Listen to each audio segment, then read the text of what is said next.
And good morning, everyone. Welcome to Tuesday, the 24th of November, 48 hours till people will be gathering around their very limited, hopefully, family bubbles and enjoying an unusual Thanksgiving. Really, the first one that anybody that's alive today has gone through like this, because we're 101 years away from the thing that we are going through now that we went through back in the early 1900s. Just an encouragement: wear your mask, social distance, and for goodness sakes, don't have a big gathering this year. Please, please, please. We have an extended family member that's right on the edge of life and death. And if he should drop off, this will be the fourth person that I know that we have lost to this. And it's just unacceptable. So for all you naysayers, I'm sorry, but it's really real to me. It really, really is. Cannabis, however, is exciting to me. Every day there's something new. There's new information coming out. There's exciting avenues to go. In our business, we are very excited. I wish there was three of me, and I know my business partner would like to have three of him. And I think with six of us, we could actually be doing all of the things that we want to get done in a day, not counting the fact that we both have regular jobs yet. And his, of course, is a full-time, all-day regular job. But there is just so much excitement going on, and there's so much buzz in the industry now. It came to a full stop, back on March 15th. The whole industry just stopped dead. And now things are starting to pick up again. There is excitement. There is communication going on. There is people sending samples to us, for instance, that we are testing. We're back in the game, slowly, but with the excitement that's coming. And that's what's so interesting. Today, I have three stories for you. Two of them that we've pitched a little bit. An exciting one coming out of Israel this morning, reported in the Times of Israel. And that's really great because cannabis made it to the Times of Israel. More a political world activities, in the things that Israel would talk about. But yet this made it to it. An Israel startup called CannBread has used CRISPR-Cas9. I don't know if you've heard that before, but CRISPR is a gene editing program. It's an amazing program, actually, that can go in and actually change the DNA strand. And how it does this, I do not know yet. My business partner is much more sophisticated than this, and he explained it to me one day, and he could have just been talking. I just did not get it, maybe two or three more runs through. But anyway, it can pick out genes on a chain and can replace them with something else. Now, this is still not considered gene modification in the United States. It's not a GMO plant after you do this. That's being done a different way. But they are moving very slowly in doing this. For instance, there's talk that this could make brown eyes blue and do things like that. But there is great efforts of testing and research being done with program, because it's a computer program that's doing it, and it's called CRISPR, and there's variations of it out there. Anyway, the big thing that they're doing with CRISPR is to try and make it resistant to powdery mildew. And of course, we want that because powdery mildew is not a popular thing with human beings anywhere along the chain from the time that it comes into a processing place. If you got that in the container, throw it away. All the way through to if it wasn't converted into another form, like an oil or a pill or a chewy gummy or something like that. But if the plant is still moving along as a plant, whether a hemp seed or a smokable or anything like that, there's a chance that there's going to be coming powdery mildew, and we sure don't want that. So anything we can do to make a plant resistant to that would be a big benefit and bonus to the farmer, the producer, the wholesaler, the retailer. So this is really big news. If they can figure this out and do that. This is no different than what they've tried to do by crossbreeding plants over and over again for many, many generations, but you can see that this can go really a lot faster. Now, worldwide, Israel does not regulate plants that have undergone gene editing. The United States, most plants edited using CRISPR are not considered GMO products. That's according to the U.S. Department of Agriculture and the Food and Drug Administration. Now, we got to talk about the EU. The EU Court of Justice does ban crops edited with CRISPR.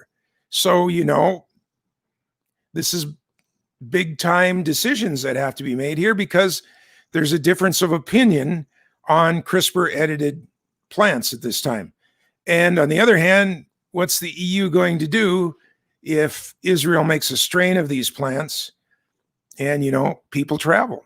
A handful of plants end up in the EU, they get multiplied, don't even know what their name is maybe.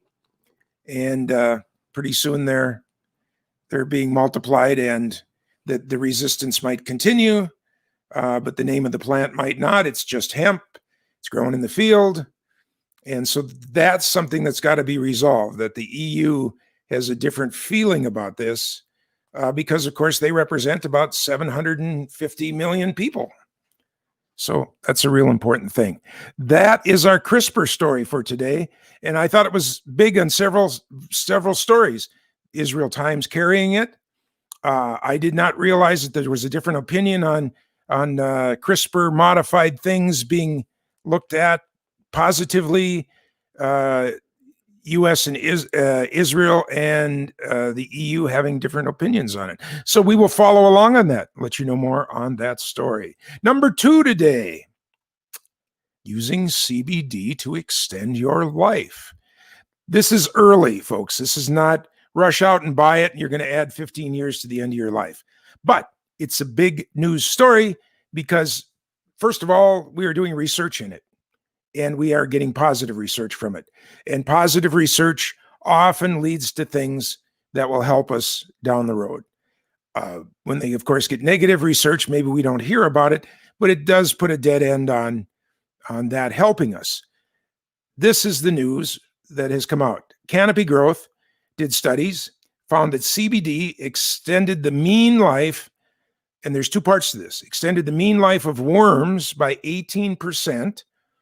And so, think about it, 18%, almost 20%. If people live to be 80 and you could add 20%, that would be 16 years. So 80 to 96, that is a significant change. Of course, you're going to say, yeah, but what about the quality of life? If I'm in a wheelchair acting like a worm, that's not of any benefit. Exactly right. But here's the deal. It increased their late stage activity by 200+%. So not only end stage extension, but end stage quality. And that's the big deal, right? Because that's what we all want. Is we not only want to extend our life, but we want to extend our life in a good way.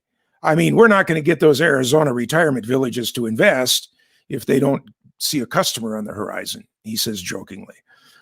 But by doing this, they were using the worms that they do all these tests on all the time. They feel that there's a worm that if they do it on the worms, some of it can translate to people. And they share 60 to 80% of their genes with humans. You might say, wow, that's interesting. But remember, we share about 96% of our genes with different of the difference of the ape species. So 60 to 80% of our genes shared with just little worms that only live 3 weeks. So easy to experiment on and easy to get results really fast. So here's what they were looking for, of course. In vitro means, right there in the little dishes in front of them. And first of all, they found out that using CBD had no negative effects on them when used in a regular dosing. Not if you put them swimming in CBD, probably not so good. We know that's not so good for humans.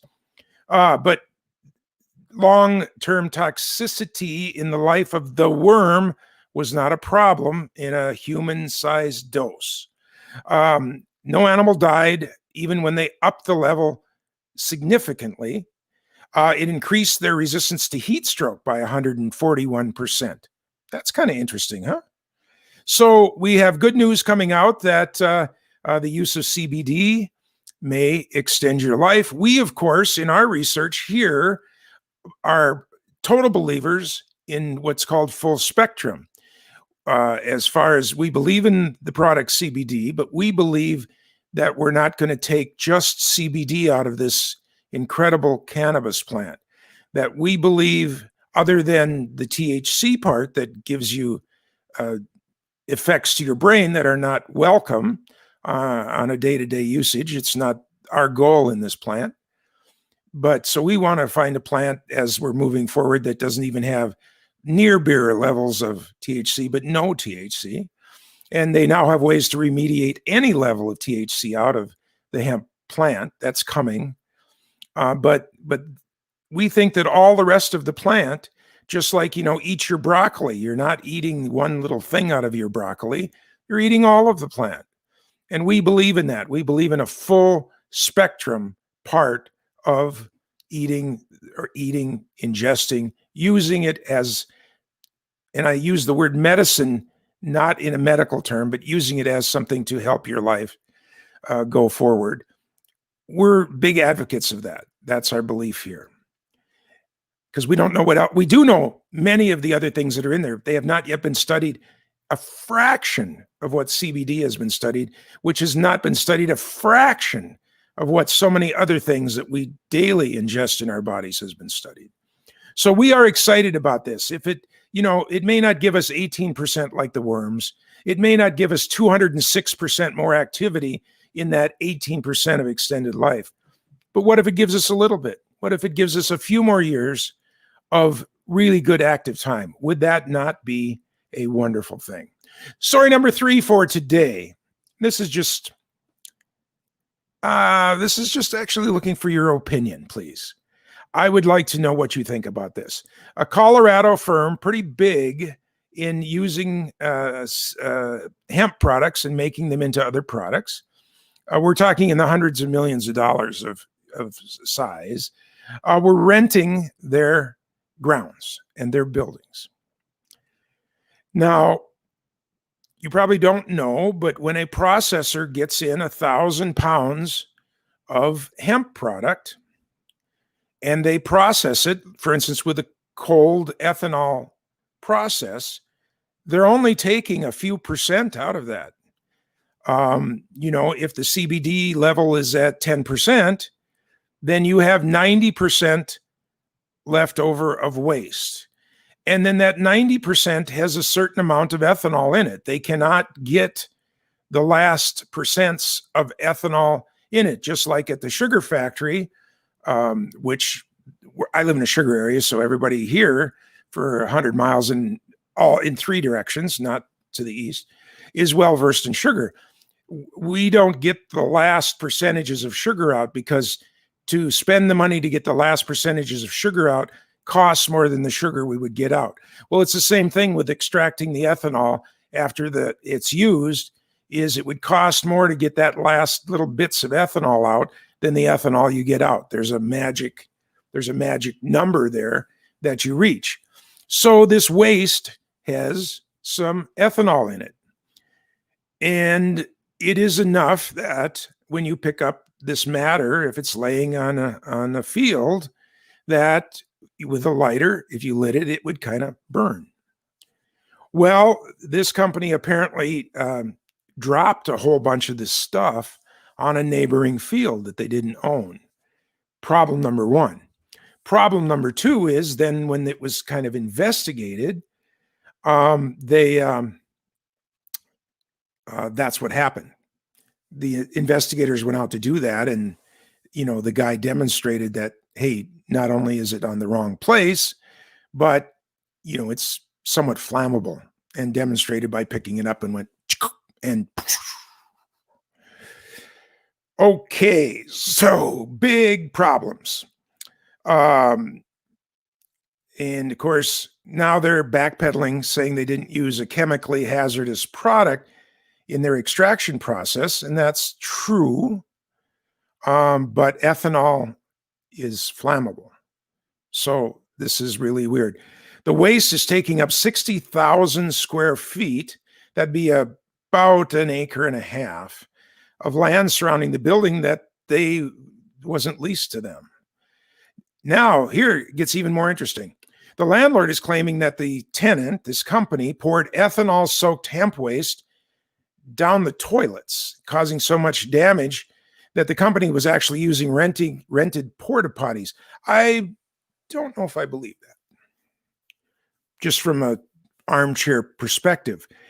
Because if they have an acre and a half of hemp waste, it would take Santa Claus and all of his elves to try and flush that stuff that much away. I mean, think about what goes down a toilet in an average flush and compare that to an acre and a half. You know, most homes are on lots. A home with a yard is 1/10 of an acre. So that's like 150 houses of land. No. Doesn't make sense.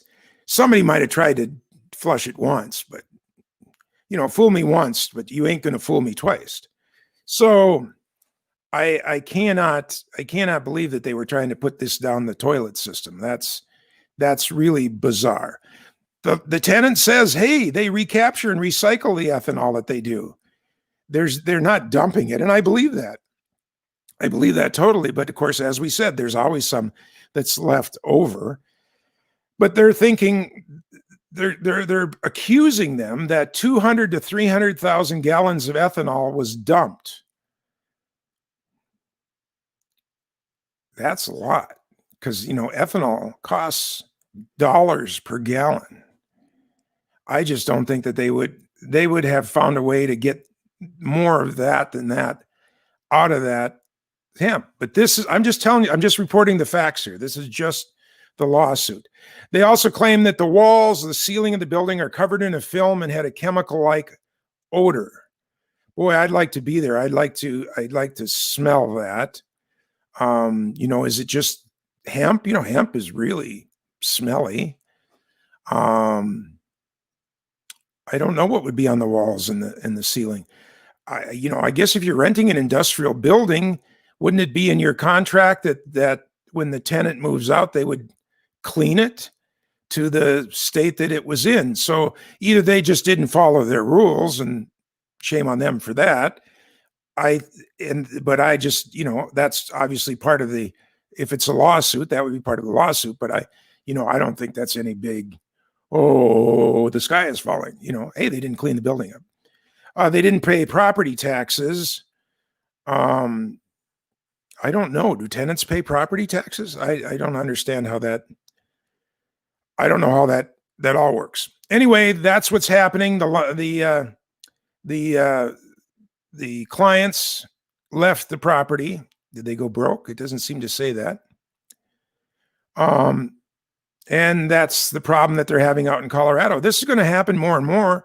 Veronica couldn't be with me today, but it would have been interesting to find out what happens. Does it go back to the farmer? Does the farmer in her processing operation take not only the good stuff that she gets for them, but do they take the biomass back? Because then it would be easy to spread it back on their field and put it back. I mean, it'd go right back into the field. The ethanol would evaporate, or burn it.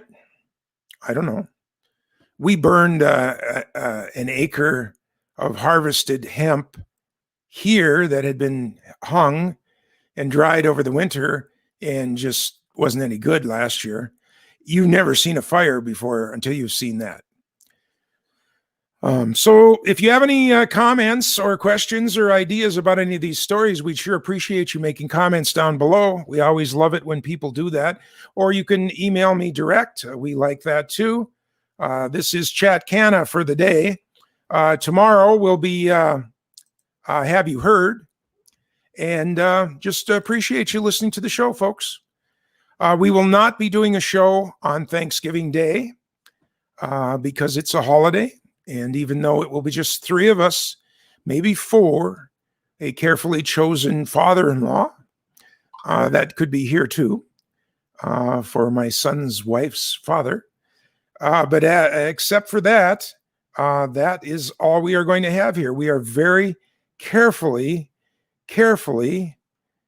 following all of the guidelines that have come out. And I know it's tough for people, and I know shutting parts of your business down is tough. I have no loss of hurt for you. But I also know what this can do if it's left unchecked. And so I don't have the right answer. I just know that for us, we are trying to do everything we can to stay sequestered and doing our part to get through this. And I hope you do too. And we'll have a little Thanksgiving time again tomorrow. And in the meantime, stay safe. And we look for talking to you again as Chat Canna continues, and wish you a happy